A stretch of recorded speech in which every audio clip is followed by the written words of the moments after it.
Hello everyone, welcome back to my channel. आज है 6 मई और हम लोग पढ़ेंगे 6 मई के सभी इम्पॉर्टेंट करंट अफेयर्स के क्वेश्चंस को और साथ ही सभी क्वेश्चन से जुड़े इम्पॉर्टेंट फैक्ट्स भी डिस्कस करेंगे। तो चलिए स्टार्ट करते हैं आज का सेशन। आज का पहला सवाल है, अंतर्राष्ट्रीय अग्निशामक दिवस कब मनाया जाता है?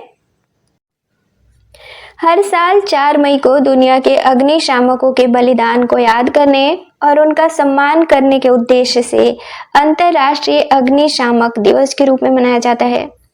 इस दिवस को सेंट फ्लोरियन डे भी कहा जाता है। दरअसल संरक्षक संत माने जाने वाले सेंट फ्लोरियन रोमन बटालियन के कमांडिंग फायर फाइटर्स थे, जिन्होंने प्राचीन रोम के पूरे जलते हुए गांव को बचा लिया था। इसलिए सेंट फ्लोरियन के सम्मान में इस दिवस की स्थापना साल 1999 में की गई।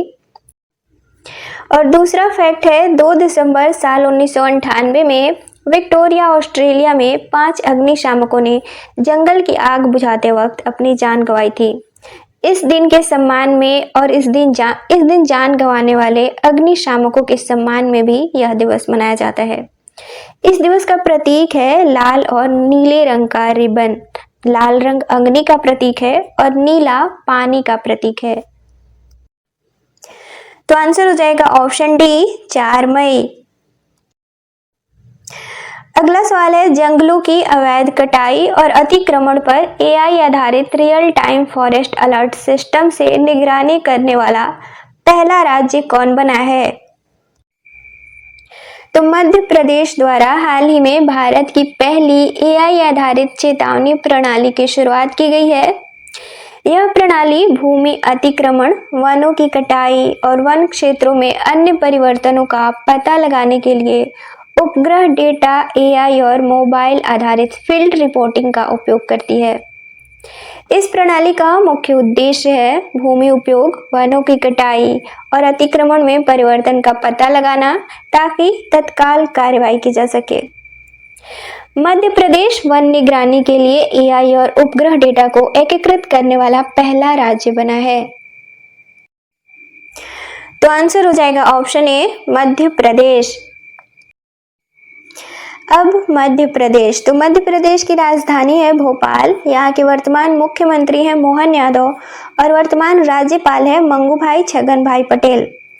देश में सबसे अधिक बाघों की संख्या मध्य प्रदेश में है और हाल ही में इंदौर लगातार 7वीं बार सबसे स्वच्छ शहर घोषित किया गया है। मध्य प्रदेश का नेपानगर अखबारी कागज के लिए प्रसिद्ध है और होशंगाबाद नोट वाली कागज के लिए। जबलपुर में गोला बारूद कारखाना और मिलिट्री व्हीकल फैक्ट्री है। हाल ही में माधव नेशनल पार्क को देश का 58वां और राज्य का 9वां टाइगर रिजर्व घोषित किया गया है। अगला सवाल है, खबरों में मौजूद विझिंजम पोर्ट किस राज्य में स्थित है? तो हाल ही में तिरुवनंतपुरम केरल में विझिंजम पोर्ट का उद्घाटन प्रधानमंत्री द्वारा किया गया है। भारत के पहले मेगा ट्रांसशिपमेंट कंटेनर टर्मिनल के रूप में इसे Adani ports and special economic zone द्वारा विकसित किया गया है। इस पोर्ट का कुल लागत है 8,900 करोड़ रुपए। यह देश का पहला ट्रांसशिपमेंट हब और गहरे पानी वाला पहला कंटेनर टर्मिनल है। तो आंसर हो जाएगा ऑप्शन डी, केरल। अब केरल, तो केरल की राजधानी है तिरुवनंतपुरम। यहाँ के वर्तमान मुख्यमंत्री हैं पिनरई विजयन और वर्तमान राज्यपाल हैं राजेंद्र विश्वनाथ आर्लेकर। केरल को मसालों का राज्य कहा जाता है और केरल का सबसे बड़ा शहर है कोच्चि और कोच्चि का जुड़वा शहर है एर्नाकुलम। हाल ही में दुनिया की सबसे तेज मौसम चेतावनी प्रणालियों में से कवचम केरल सरकार द्वारा लॉन्च किया गया है और हाल ही में देश में वरिष्ठ नागरिक आयोग स्थापित करने वाला पहला राज्य भी केरल बना है। अगला सवाल है, हाल ही में भारतीय नौसेना की पहली महिला फ्लाइंग इंस्ट्रक्टर कौन नियुक्त की गई है? तो भारतीय नौसेना की पहली महिला qualified instructor lieutenant commander Divya Sharma नियुक्त की गई हैं। अब भारतीय नौसेना से जुड़े अन्य फैक्ट, तो नौसेना दिवस हर साल 4 दिसंबर को मनाया जाता है और नौसेना के वर्तमान अध्यक्ष हैं, भारतीय नौसेना के वर्तमान अध्यक्ष हैं दिनेश कुमार त्रिपाठी, जो कि भारतीय नौसेना के 26वें अध्यक्ष हैं। तो आंसर हो जाएगा ऑप्शन ए दिव्या शर्मा। अगला सवाल है, डिपो दर्पण पोर्टल किसके द्वारा लॉन्च किया जाएगा? तो केंद्र सरकार द्वारा खाद्य भंडारण की वास्तविक समय में निगरानी के लिए डिपो दर्पण नामक पोर्टल और मोबाइल एप्लीकेशन लगभग 20 मई तक लॉन्च किया जाएगा। केंद्रीय उपभोक्ता मामले खाद्य एवं सार्वजनिक वितरण मंत्रालय द्वारा यह घोषणा की गई है। इसका उद्देश्य है वैज्ञानिक भंडारण के माध्यम से भारत के खाद्य भंडारण बुनियादी ढांचे का डिजिटलीकरण और आधुनिकीकरण करना, दक्षता, पारदर्शिता और खाद्य सुरक्षा को बढ़ावा देना। अब डिपो दर्पण पोर्टल है क्या? तो डिजिटल निगरानी पोर्टल है जो जियो टैग्ड डेटा, IoT और AI प्रौद्योगिकियों का उपयोग करके खाद्यान्न डिपो की वास्तविक समय में निगरानी को सक्षम बनाता है। वैज्ञानिक भंडारण और खाद्यान्नों के स्मार्ट भंडारण समाधान के माध्यम से 80 करोड़ से अधिक लाभार्थियों के लिए खाद्य सुरक्षा बढ़ाने की सरकार की व्यापक पहल का हिस्सा है डिपो दर्पण पोर्टल। तो आंसर हो जाएगा ऑप्शन बी केंद्र सरकार। अगला सवाल है, देश के तीसरे मिसाइल परीक्षण रेंज की स्थापना कहाँ की गई है? तो भारतीय प्रधानमंत्री द्वारा आंध्र प्रदेश के नाग्यालंका में DRDO यानी कि रक्षा अनुसंधान एवं विकास संगठन के मिसाइल परीक्षण रेंज की आधारशिला रखी गई है, जो कि देश का तीसरा मिसाइल परीक्षण रेंज है। इसकी कुल लागत है 1460 करोड़ रुपए। यह मिसाइल परीक्षण रेंज आंध्र प्रदेश के कृष्णा जिले में कृष्णा नदी डेल्टा के अंदर स्थित होगा। अन्य दो मिसाइल परीक्षण रेंज कौन से हैं? तो ओडिशा तट के पास चांदीपुर और व्हीलर द्वीप कार्यात्मक मिसाइल परीक्षण रेंज हैं। तो आंसर हो जाएगा ऑप्शन बी आंध्र प्रदेश। अगला सवाल है, हाल ही में किस देश द्वारा बौद्धिक संपदा अधिकारों की सुरक्षा के मामले में भारत को प्राथमिकता निगरानी सूची में स्थान दिया गया है?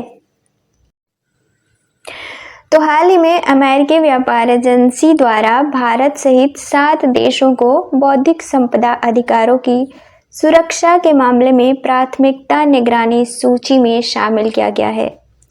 अमेरिकी USTR की वार्षिक रिपोर्ट में 8 देशों को IP अधिकारों की कमियों और उल्लंघनों के लिए प्राथमिकता वाली निगरानी सूची में रखा गया है और 18 देशों को निगरानी सूची में शामिल किया गया है। अब प्राथमिकता निगरानी सूची में शामिल 8 देश कौन से हैं? तो भारत, इंडोनेशिया, रसिया, वेनेजुएला, मैक्सिको, चाइना, चिली और अर्जेंटीना। भारत अमेरिकी व्यापार प्रतिनिधि प्राथमिकता निगरानी सूची में साल 2025 तक बना रहेगा। अब निगरानी सूची में शामिल 18 देश कौन से हैं? तो Vietnam, Brazil, Algeria, Barbados, Belarus, Bolivia, Bulgaria, Canada, Colombia, Ecuador, मिस्र, Guatemala, Pakistan, Paraguay, Peru, Thailand, Trinidad और टोबैगो और तुर्की। जबकि अमेरिकी USTR की वार्षिक रिपोर्ट के अनुसार तुर्कमेनिस्तान को मुख्य निगरानी सूची से हटा दिया गया है। तो आंसर हो जाएगा ऑप्शन सी अमेरिका। तो अब अमेरिका, तो ये हो जाएगा मैप में अमेरिका। अमेरिका की राजधानी है वाशिंगटन DC, यहाँ की करेंसी है डॉलर और यहाँ के वर्तमान प्रेसिडेंट हैं डोनाल्ड ट्रंप। अमेरिका में 50 राज्य हैं। अमेरिकी राष्ट्रपति द्वारा हाल ही में अंग्रेजी को देश का आधिकारिक भाषा घोषित किया गया है और हाल ही में देश का राष्ट्रीय पक्षी बाल्ड ईगल को घोषित किया गया है और अमेरिकी पत्रिका टाइम मैगजीन द्वारा राष्ट्रपति डोनाल्ड ट्रंप को पर्सन ऑफ द ईयर चुना गया है। अब कल के क्वेश्चंस का रिवीजन करेंगे। तो कल का पहला सवाल था, विश्व प्रेस स्वतंत्रता दिवस कब मनाया जाता है? तो इसका राइट आंसर था ऑप्शन सी 3 अप्रैल। अगला सवाल था, हाल ही में कमला प्रसाद बिसेसर किस देश की प्रधानमंत्री चुनी गई हैं? तो इसका राइट आंसर था ऑप्शन बी, त्रिनिदाद और टोबैगो। अगला सवाल था, हाल ही में केंद्र सरकार द्वारा मेघालय और किस राज्य को जोड़ने वाले ग्रीनफील्ड NH6 कॉरिडोर को मंजूरी दी गई है? तो इसका राइट आंसर था ऑप्शन सी, असम। अगला सवाल था, हाल ही में संघ लोक सेवा आयोग के सदस्य के रूप में किसे नियुक्त किया गया है? तो इसका राइट आंसर था ऑप्शन सी, सुजाता चतुर्वेदी। अगला सवाल था, एशियाई खेलों के 20वें संस्करण का आयोजन किस देश में किया जाएगा? तो इसका राइट आंसर था ऑप्शन बी, जापान। अगला सवाल था, हाल ही में YouTube इंडिया के लिए कंट्री मैनेजिंग डायरेक्टर किसे नियुक्त किया गया है? तो इसका राइट आंसर था ऑप्शन ए, गुंजन सोनी। अगला सवाल था, हाल ही में भारत के पहले वृहद भाषा मॉडल को विकसित करने के लिए किसे चुना गया है? तो इसका राइट आंसर था ऑप्शन बी, सर्वम AI। अगला सवाल था, हाल ही में बैडमिंटन विश्व महासंघ के नए अध्यक्ष कौन नियुक्त किए गए हैं? तो इसका राइट आंसर था ऑप्शन डी, खुनिंग पटामा। अगला और लास्ट क्वेश्चन था, हाल ही में राष्ट्रीय आयुष मिशन सम्मेलन का आयोजन कहाँ किया गया है? तो इसका राइट आंसर था ऑप्शन ए, महाराष्ट्र।